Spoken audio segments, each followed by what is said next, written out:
Assalamualaikum warahmatullahi wabarakatuh. Sebelum kita teruskan dengan solving indices and log, saya nak buat revision sikit untuk lesson last week, which is conversion from indices to log and log to indices. Maksudnya macam mana kita nak tukarkan nilai daripada log kepada indices. So bentuk asas bagi satu log index adalah e to the power of n is equals to x. So, bila mana awak nak tukarkan dalam bentuk log, base ni awak tengok, base ni sentiasa kat bawah. N atas, a bawah.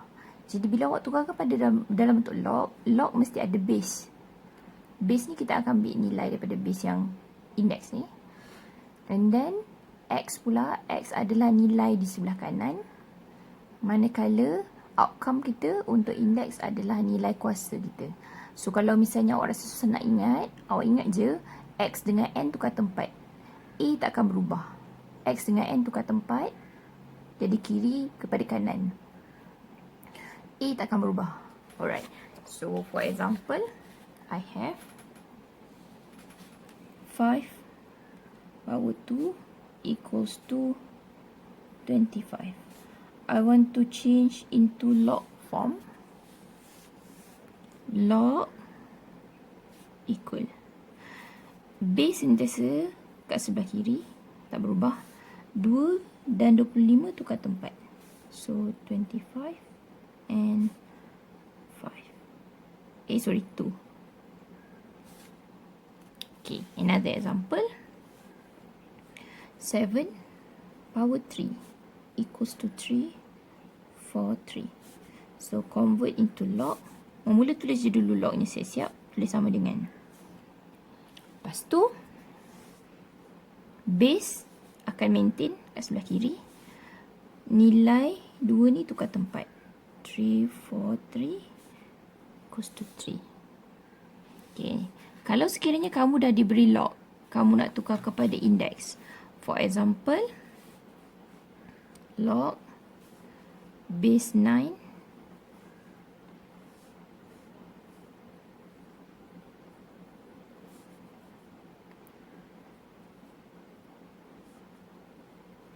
okay, ini kita punya log. Kita nak tukar kepada index. Step 1, kita tulis base dulu. Base sentiasa kat bawah. Tukar tempat. 4, 6, 5, 6, 1. Okay, another example. Log base 10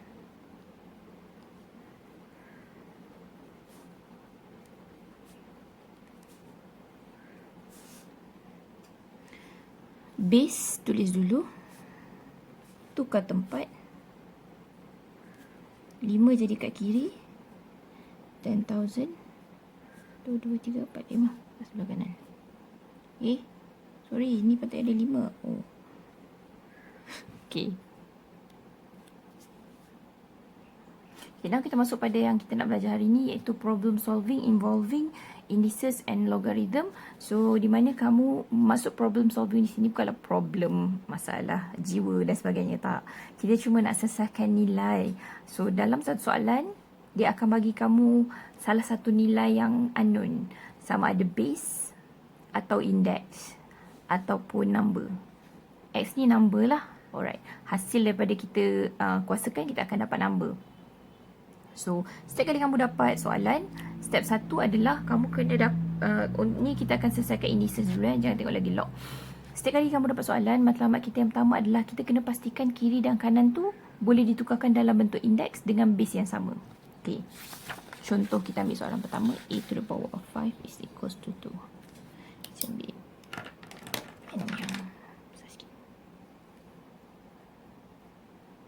okay. Yang pertama sekali, pastikan sifir kuasa ada bersama-sama dengan kamu, sebab dia sangat kuasa 3 membantu kamu dalam menjawab soalan bentuk problem solving. Tapi boleh je kamu nak guna calculator. Later I will show you how to use calculator 100%, tak payah guna sifir kuasa. Okay, katakan sekarang kamu ada a to the power of 5 is equals to 32. So, matlamat kita dapatkan nilai a, dan step 1, kita kena refer sifar kuasa sebab matlamatnya adalah kita nak samakan base. Macam mana cara nak gunakan sifar kuasa? Caranya adalah, kamu tengok sekarang kamu nak 32 dan kamu nak satu nombor yang dikuasa dengan 5 dapat 32. So tengok dekat A kuasa 5 cari 32. So dapat kat sini adalah dekat kuasa 2 kan. Jadi A to the power of 5 is equals to 2 to the power of 5. Okay, sekarang ni kamu dah dapat nilai yang sama untuk kuasa. Bermakna kalau kuasa sama, base dekat sini dah sama. Jadi kita comparekan kiri dan kanan, ambil bahagian yang kita nak dapatkan ni je, A dan 2. Bermakna A is equals to 2. Selesai.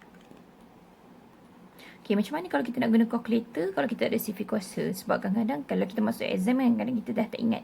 Kita dah tak ada kalkulator. So, caranya adalah kamu tekan nombor. Satu memang confirm tak lah. Kamu cuba dapatkan semua nombor sampai kamu dapat 32. Contoh, kita mula dengan 1. Satu memang tak. 2 kuasa. Kita tekan ni kuasa 5 kan? Sebab kita nak teka-teka dia. 2 kuasa 5. Dapat 32. Maknanya kat sebelah kiri ni kita terus tulis 2 kuasa 5. Okay, next is 2 to the power of n is equals to 16. So first kita tengok base dia dah bagi. Tapi kuasa yang tak ada. So kamu tengok base dah bagi. Maknanya terus refer dekat base 2. 16. So kat sini A dia A kuasa 4 kan. Maknanya 2 kuasa n. Matlamat kita kena pastikan kiri dengan kanan ni dia nombor dalam bentuk indeks dengan base yang sama. 2 kuasa n sama dengan kat sini kuasa 4. Means right hand side here is 2 to the power of 4. So bila dah sama, kiri kanan base dah sama, kita salin balik bahagian yang kita nak selesaikan ni. N dengan 4. So bila salin jangan buat bentuk kecil, besarkan dia. Therefore n is equals to 4. Okay, so macam mana kalau kita nak guna kalkulator, tak nak guna sifar kuasa untuk soalan bentuk macam ni? Kamu kena cuba tekan 2 kuasa banyak kali. Kuasa 1, kuasa 2, kuasa 3, kuasa 4, kuasa 5 sampai kamu dapat 16. Sebab matlamat kita nak dapatkan 16 kat sebelah kanan ni. So cubalah 2 kuasa 2. Tak dapat. 2 kuasa 3. 2 kuasa 4. Oh sorry. Dapat 16. Bermakna 2 kuasa 4 ialah 16. Means dekat sebelah sini kita kena tukar daripada 16 jadi 2 kuasa 4. Okay, as I mentioned earlier, kalau misalnya awak punya sebelah kiri tu memang dah tinggal nombor je, awak nak cari nilai kanan X, kamu tak payah guna sifar kuasa ke, tak payah buat comparison, just tekan je terus calculator. 2 power 3 equals to 8. So X is equals to 8. Boleh tak nak tinggal jawab macam ni? Boleh, tak ada masalah pun kalau letak X kat sebelah kanan. Kalau tak nak terbalikkan pun boleh. X sama dengan 8. So that's the answer. Okay, kalau tadi soalan kita soalan level 1. Soalan yang hanya ada satu unknown je kat sebelah kiri dan kanan. Sekarang kita nak buat sekiranya kita ada expression kat sebelah kiri kanan ataupun kita ada kuasa dalam bentuk pecahan. So macam mana kita nak selesaikan? So kita ambil nilai yang pertama, 2a plus 1 power 3 equals to 1 to 5.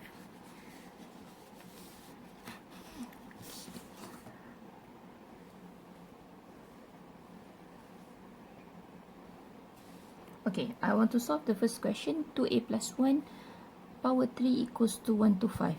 Jadi matlamat kita adalah yang pertama, kita kena pastikan kiri dan kanan tu mempunyai base yang sama. So, sekiranya awak diberi soalan, sekarang kita nak selesaikan nilai base kan. Awak kena comparekan kiri kanan tu supaya dia ada satu nombor base dengan kuasa yang sama. So, macam mana kita nak dapatkan dia? First, awak tengok sekarang. Kita dah ada kuasa kat sini, kuasa 3. Kat sini 1, 2, 5. So, sebenarnya ada dua option awak nak guna. Yang pertama, kamu boleh cuba kaedah macam ni. Kamu dapatkan guna sifar kuasa. Sorry, first kali kita guna sifar kuasa. So, tapi sifar kuasa ni saya tak berapa galakkan sebabnya kalau kamu dalam exam, kalau tak boleh tengok sifar kuasa, nanti dah tak boleh ada guidance. Cuma ni untuk latihan supaya kamu biasa nampak nombor tu. So, kalau kita nampak ada 5 kat belakang, maknanya dia mesti ada kaitan dengan 5 lah.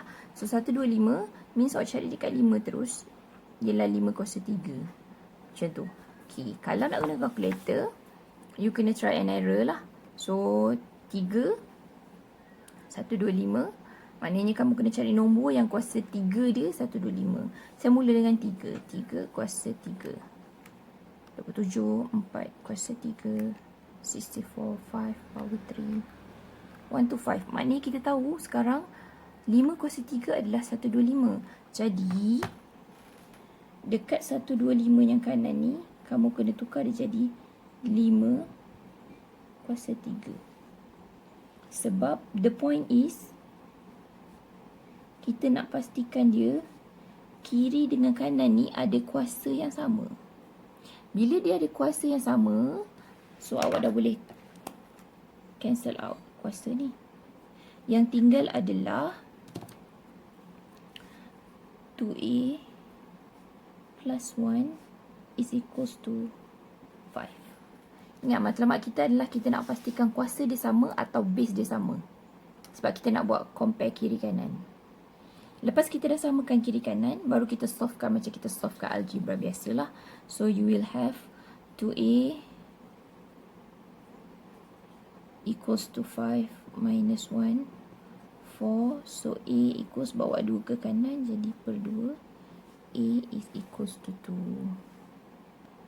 Okay, what if we have kuasa sebagai unknown and then kita ada 1 per 16 ke sebelah kanan. So ada bentuk pecahan macam ni.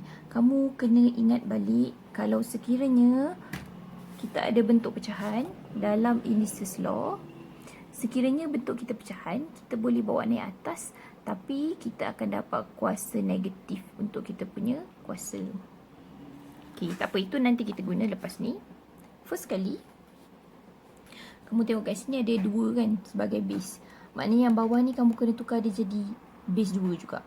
Maksudnya macam ni. Kamu tekan calculator, kamu tekan 2 kuasa berapa, dapat 16. So 2 power 2, 2 power 3, 2 power 4. So kita dapat 2 kuasa 4 adalah 16. Oh, tak nampak? 16. Bermakna 2 kuasa 4 ni kamu kena tukar dekat 16 ni. Okay, dia akan jadi macam ni. 1 per 2 kuasa 4 ialah 2 kuasa 2x. Ingat, our aims is to make sure base kiri kanan ni sama.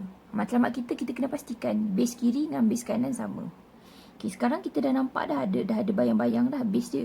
So baru kita applykan tadi law. Law, kalau misalnya kat bawah ni ada A kuasa M, A kuasa M boleh naik atas jadi A kuasa negatif M. So awak ada 2 kuasa 4 kat bawah, awak bawa ni atas, dia jadi 2 kuasa negatif 4. Kat kiri nak tulis apa? Kat kiri salin balik. Kita tak usik-usik lagi kiri ni, salin je balik. 2 kuasa 2x. Okay, sekarang kita dah dapat guna sifar kuasa dan calculator. I use calculator. Alright, and then compare kiri kanan. Compare kiri kanan, base dah sama. So apa nak buat bila base dah sama? Oh, cancel base, ambil yang kita nak selesaikan ni sahaja. So yang kita nak selesaikan 2x is equals to negative 4. So x is equals bawa 2 ke kanan, negative 4 divide by 2. So x is equals to negative 2. Okay, yang ni sebenarnya senang je. 2 kuasa 1 per 4 ni, you boleh terus tekan calculator. Actually, dia soalan, kalau ada lah, ini adalah soalan 1 markah sebenarnya. So, kamu nak dapatkan 2 kuasa 1 per 4. Sekarang, kalau kamu ingat balik, saya terangkan tadi, sekiranya kamu nak cari nilai di sebelah kanan, value, dan sebelah kiri ni dah lengkap dengan nombor, tak payah guna apa-apa method. Mana tadi notanya? Tak payah guna method-method pelik-pelik ni, yang panjang tak payah. Kita guna calculator je terus. Meaning, you just directly use your calculator. 2 to the power of bracket 1 over 4 close bracket. Tak boleh buat pecahan. Okay, 1.189. So alamak sini lah. Okay, x equals 1.1892. Alright, what if 2 to the power of negative 4? 2 to the power of negative 4. Kenapa Cik Lisa buat kurungan. Sebab kalau misalnya awak guna kalkulator warna hitam, adalah sangat crucial untuk pastikan negative value dan juga fraction mesti diletak dalam kurungan untuk pastikan nilai-nilai itu dibaca dengan tepat. So x is equals to 1/16. Okay, soalan ni saya ambil daripada buku kamu. X to the power of fraction is equals to 6. So kalau misalnya kamu nak dapatkan dalam kalkulator X kuasa 1/2, boleh je. Tapi ini akan menyebabkan kamu punya pengiraan jadi macam haywire. Macam mana cakap? Sebab sekarang nilai kat sebelah kiri ni kuasa dia fraction. Kalau kuasa dia satu nombor je, kamu boleh cuba 1, 2, 3. Tapi kalau nombor fraction, dia awak perlu cari sampai berpuluh-puluh percubaan. So tak logik untuk kita cuba berpuluh-puluh percubaan. So caranya adalah, sekiranya kamu punya nilai kuasa 1/2, kamu kena bawa ke kanan. Dia akan jadi x equals to 6. Tengok betul-betul kita akan terbalikkan ni. Kuasa 2/1.